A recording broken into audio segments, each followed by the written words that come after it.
Bismillahirrahmanirrahim. Assalamualaikum warahmatullahi wabarakatuh. Di sini saya akan menjelaskan sedikit tentang nuzulul Quran yang ada di Indonesia dan asbabun nuzul. Pentingnya asbabun nuzul dan apa itu asbabun nuzul. Nuzulul Quran. Di Indonesia diperingati pada malam 17 Ramadan. Mengapa gitu? Kenapa kok 17 Ramadan? Sementara itu diketahui oleh khalayak umum bahwasanya Al-Quran ini tuh diturunkan pada Lailatul Qadar. Inna anzalnahu fi Lailatul Qadar. Kan? Sesungguhnya Al-Quran itu diturunkan pada Lailatul Qadar. Nah, dalam sebuah riwayat yang diriwayatkan oleh Ibnu Abbas radhiyallahu an menjelaskan bahwasanya Al-Quran itu diturunkan pada Lailatul Qadar itu secara keseluruhan gitu. Secara semua gitu. Nah, baru kemudian secara berangsur-angsur diturunkan kepada Muhammad Shallallahu alaihi wasallam. Hadis riwayat At-Tabrani. Nah, nuzulul Quran di Indonesia diperingati 17 Ramadan dikarenakan masyarakat Indonesia atau ulama-ulama Indonesia ini memiliki pendapat yang didasari menyatakan bahwasanya pada tanggal tersebut Rasulullah itu mendapatkan wahyu pertama kali di Gua Hiro, Jabal Nur. Nah, itu pada saat 17 Ramadan. Itu kebanyakan ulama meriwayatkan demikian. Apa yang diturunkan yaitu Al-Alaq ayat 1 sampai 5. Iqra bismi rabbikal ladzi khalaq ila akhiri. Nah, makanya di Indonesia itu diperingati pada saat 17 Ramadan. Nah, apa sih asbabun nuzul? Asbabun nuzul itu sebab musabab diturunkannya ayat tersebut.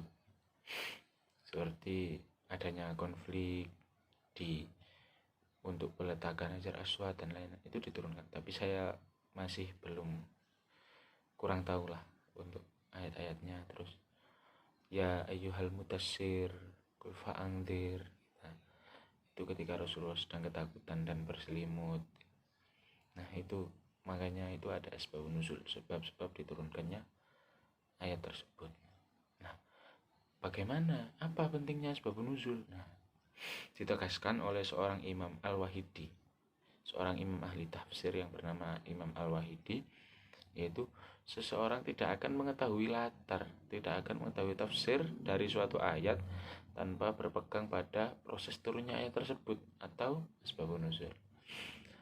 Kemudian Imam Al-Syatibi dalam kitabnya juga menegaskan bahwasanya seseorang itu tidak boleh memahami Al-Quran hanya untuk terpaku pada teksnya tanpa melihat atau memperhatikan proses historisitasnya, proses sejarah kenapa diturunkannya. Nah, asbabun nuzul adalah komponen dasar dalam memahami serta menafsirkan Al-Quran. Nah, dari argumen kedua imam tersebut kita bisa mendapati kesimpulan bahwasanya kita harus berhati-hati untuk menafsirkan Al-Quran. Jika kita tidak mengetahui asbabun nuzul, maka kita sebaiknya belajar tentang apa saja asbabun nuzul, tentang ayat-ayat yang ada, kan ada juga kitabnya gitu. Ulumul Quran, itu salah satunya. Nah, itu sekian dari saya, tugas menjelaskan tentang apa itu nuzulul Quran dan asbabun nuzul. Kenapa saya memilih materi ini ya? Karena banyak dari masyarakat yang kurang tahu kenapa kok 17 Ramadan nuzulul Qurannya. Padahal secara umum di Al-Quran sudah dijelaskan bahwasanya Al-Quran diturunkan Inna anzalnahu fi Lailatul Qadar, pada Lailatul Qadar. Tapi kenapa Nahdlatul Ulama, kenapa rakyat Indonesia kok 17 Ramadan? Nah, makanya saya menjelaskan sedikit di sini agar tidak terjadi kesalahpahaman yang demikian gitu. Nah, saya untuk Ustadz Miski yang terhormat, saya tidak meminta nilai yang tinggi-tinggi, tapi saya rasa nilai C itu terlalu rendah untuk saya, karena proses yang saya lakukan, saya kan berproses dengan baik, insya Allah dengan baik, karena ini kan masa baru, masa baru mengenal kampus, dan itu kalau nggak garap tugas, kalau nggak berproses dengan baik itu takut. Jadi proses saya sekarang dengan SMA, waktu saya mondok itu memang jauh berbeda. Dan saya waktu SMA aja nilai itu nggak C gitu, alhamdulillah baiklah. Jadi dimohon untuk Ustadz Miski yang terhormat, mungkin bisa lebih dinaikkan sedikit, bukan pemerintah gitu, tapi memang saya yakin nilai lebih dari C itu pantas untuk saya.